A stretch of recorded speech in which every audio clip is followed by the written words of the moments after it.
अस्सलामुअलैकुम, मैं हूं हाशिर अली और आप देख रहे हैं मेरा यूट्यूब चैनल। दोस्तों, आज इन पेज के छठे सबक के साथ फिर हाजिर हुआ हूं। तो वीडियो शुरू करने से पहले आपसे गुजारिश करता हूं कि वीडियो को शुरू से आखिर तक देखें और जिन्होंने मुझे अभी तक सब्सक्राइब नहीं किया वो प्लीज़ मेरे चैनल को सब्सक्राइब कर दें और मज़ीद इसे शेयर करें। तो चलते हैं अपने सबक की तरफ।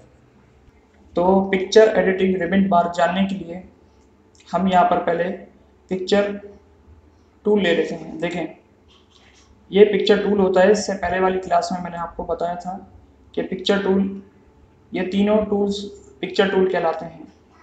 तो मैं एक पिक्चर टूल यहाँ ड्रैग कर लेता हूँ ताकि आपको समझाने में आसानी हो। मैंने यहाँ पिक्चर टूल अपना ड्रॉ कर लिया है। अब इसको मुझे फाइल यानी कोई पिक्चर लोकेट करवानी है, मतलब यहाँ पर पिक्चर पुट करनी है। तो मैं सिंपली यहाँ डबल क्लिक करूँगा इसके सेंटर में। डबल क्लिक करने के बाद लुक इन में जाऊँगा, अपने फाइलें ड्राइव पे देखूंगा या फिर जहाँ मैंने रखी है वहाँ से मैं लेकर आऊँगा। अब आप देखें, मैंने यहाँ डाउनलोड करके डेस्कटॉप पे रखी थी, तो मैं इसको अपने डेस्कटॉप से पिक कर लेता हूँ। अब आप देख सकते हैं मैंने इसको यहाँ पिक्चर को फिट कर दिया है, लेकिन ये पूरी नहीं आई, मतलब यहाँ से और यहाँ से इसमें गैप है। पिक्चर लगाने के बाद आपने ये तो देख लिया कि यहाँ जो रिबन बार आ रहा है इसको पिक्चर रिबन बार कहते हैं, जिसमें आप एडिटिंग करते हैं। पिक्चर एडिटिंग रिबन बार, इसमें जितने भी आप ऑप्शन देख रहे हैं ये पिक्चर को एडिट करने के लिए दिए जाते हैं। अब आप ये दो जो ऑप्शन देख रहे हैं इस साइड पे, ये दो ऑप्शन का इस्तेमाल बिल्कुल नहीं किया जाता। हालांकि इसका इस्तेमाल सिर्फ यही है, आप देख सकते हैं अगर मैं इमेज को हिलाता हूँ, इसको अपनी जगह पर लाने के लिए किया जाता है। मतलब आप अगर यहाँ कोई वैल्यू देते हैं तो पिक्चर लेफ्ट या राइट या टॉप या बॉटम हो सकती है। इससे पिक्चर को आप टॉप या राइट या लेफ्ट कर सकते हैं। लेकिन ये ज़्यादातर तो हैंड टूल, जो मैंने आपको बताया था हैंड टूल, जिससे अमूमन टाइपिंग भी हम करते हैं। मतलब यही कर्सर अगर यहाँ रख देंगे तो यहाँ टाइपिंग की जाएगी। और पिक्चर के लिए भी यही टूल दिया जाता है जो कि ड्रैगिंग टूल कहलाता है। हैंड टूल भी कहते हैं इसको, कर्सर भी कहते हैं। अब ये दो जो ऑप्शन है ये पिक्चर को अंदर से साइज देने के लिए है। अगर आप चाहते हैं कि पिक्चर इस बॉक्स में फिट आए तो आप अपने अंदाजे से एक ऐसा साइज दें जिसमें ये पिक्चर इस बॉक्स में फिट हो जाए। या फिर आप एक काम भी कर सकते हैं, ये बॉक्स को छोटा कर दें। लेकिन अगर आप चाहते हैं इमेज इसी के अंदर, यही इमेज इसके अंदर फिट बैठे, यानी इसी बॉक्स के अंदर आपको यही इमेज आपको लगानी है, तो अब यहाँ पर अगर ये 151 हुआ है तो इसको मैं इसकी वैल्यू में थोड़ा और इजाफा कर सकता हूँ। मैंने अगर इसको 20 किया तो 20% में ये काफ़ी छोटी होती है। तो इसी तरह आपको, क्योंकि मैंने पॉइंट में नहीं लिखा, इसको परसेंटेज में लिखा है, तो मैं 100 और यहाँ 100 लिखूँगा। देखें, अब इसी तरह आप अंदाजे से इसमें बड़ा कर सकते हैं। अब ये देख सकते हैं आप, मैंने इसको इतना बड़ा इसमें कर दिया है कि इसकी ये जो साइडों की गैप वाइट कलर में जो आ रही थी वो अब ख़त्म हो चुकी है। हालांकि इमेज भी बड़ा हुआ है, लेकिन ये तो मैंने सिर्फ आपको करके दिखाया है। आप इससे ज़्यादा खुद भी कर सकते हैं, कम या ज़्यादा खुद भी कर सकते हैं।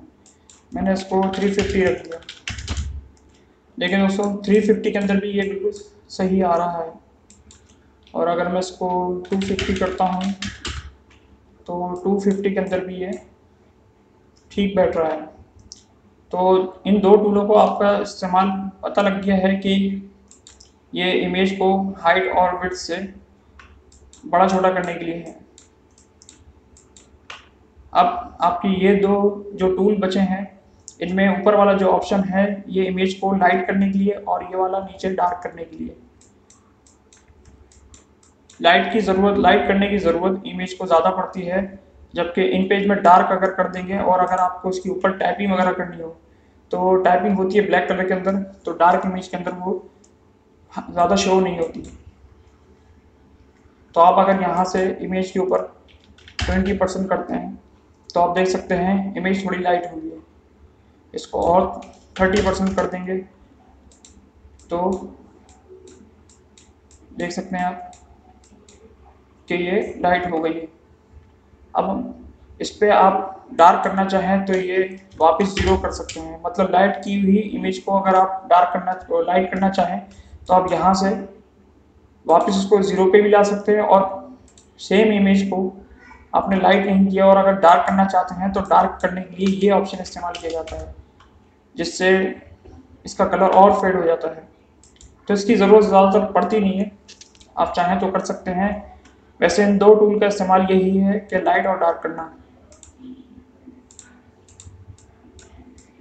इसकी रोटेशन भी आप साथ चेंज कर सकते हैं, और अगर चाहते हैं आप इसके ऊपर कोई टाइपिंग वगैरह करना तो आप इसके ऊपर जो टेक्स्ट टाइपिंग बॉक्स होता है आप वो लेकर पुट कर सकते हैं। मतलब आप इसके इमेज के ऊपर कुछ टाइपिंग करना चाहते हैं तो आपको सबसे पहले इसको वापस हैंड टूल लेकर सेलेक्ट करना है और उसको वापस स्लाइड करना है, जो 30% मैंने आपको बताया था। इसके बाद आपको टाइपिंग टूल लेकर इसके ऊपर क्लिक कर देना है, और मैंने एक टेक्स्ट टाइप कर रखा था पहले से ताकि आपको शो करवाऊँ। तो इसमें से मैं थोड़ा सा टेक्स्ट कॉपी करके उधर पेस्ट करता हूँ। ये बॉक्स के अंदर आपने कॉपी कर दिया। थोड़ा सा इसका फॉन्ट में बड़ा कर देता हूँ। अब जैसे ही मैं एरो को क्लिक करता हूँ तो आप देख सकते हैं इसमें लाइट फॉन्ट और लाइट बैकग्राउंड की वजह से फॉन्ट शो हो रहा है, और अगर मैं डार्क कर देता तो डार्क करने पर ये वाज़ेह नहीं हो पाता। इसी तरह अगर आप चाहते हैं कि ये जो बॉक्स है ये आपने बाद में बनाया है और टाइपिंग पहले कर दी है तो ये आपके टाइपिंग के ऊपर शो होगा।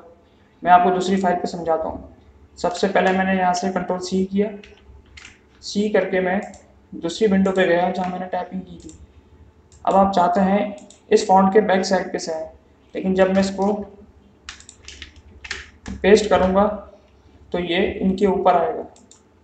अब सिंपली मुझे यही करना है कि मैंने तो इमेज को लाइक कर दिया था, अब इसको मुझे क्लिक करके एडिट पे जाकर सेंड टू बैक करना है। सेंड टू बैक कर दूंगा तो ये देख सकते हैं आप ऑब्जेक्ट पीछे चला गया और फॉन्ट आपका इमेज के लाइट होने की वजह से ज़्यादा वाज़ेह हो रहा है और पीछे भी चला गया और फॉन्ट ऊपर आ गया।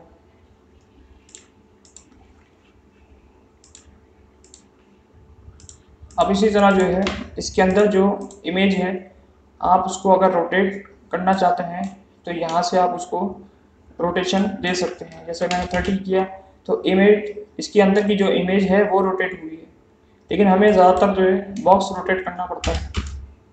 तो बॉक्स रोटेशन के लिए आप एरो टूल लेंगे, जिस तरह मैंने पहले समझाया था आपको इस वाले रिबन बार में, लाइन एडिटिंग रिबन बार में जो मैंने आपको समझाया था कि रोटेशन आपकी यहाँ से आप पूरे बॉक्स को रोटेट कर सकते हैं। तो इसको आप वापस ज़ीरो कर दें। तो पिक्चर एडिटिंग रिबन बार जो है वो यहाँ से यहाँ तक के एरिया को जो हैंड टूल लेने के बाद, जब आप पिक्चर बॉक्स बना लेते हैं, हैंड टूल लेने के बाद जो एरिया यहाँ पर शो होता है वो पिक्चर एडिटिंग रिबन बार होता है। तो आपने तकरीबन ये सारे टूल का इस्तेमाल सीख लिया है। बाकी ये जो शुरू में टूल दिए गए हैं इनका ज़्यादा इस्तेमाल नहीं किया जाता। तो उम्मीद है कि आपको आज मेरी क्लास समझ में आई होगी, और उम्मीद करता हूँ कि आप आगे शेयर करेंगे, इसे लाइक करेंगे, और जिन्होंने सब्सक्राइब नहीं किया वो सब्सक्राइब कर दें। आइंदा नई वीडियो के साथ हाजिर होऊंगा। तब तक के लिए अपना ख्याल रखिए। अल्लाह हाफ़िज़।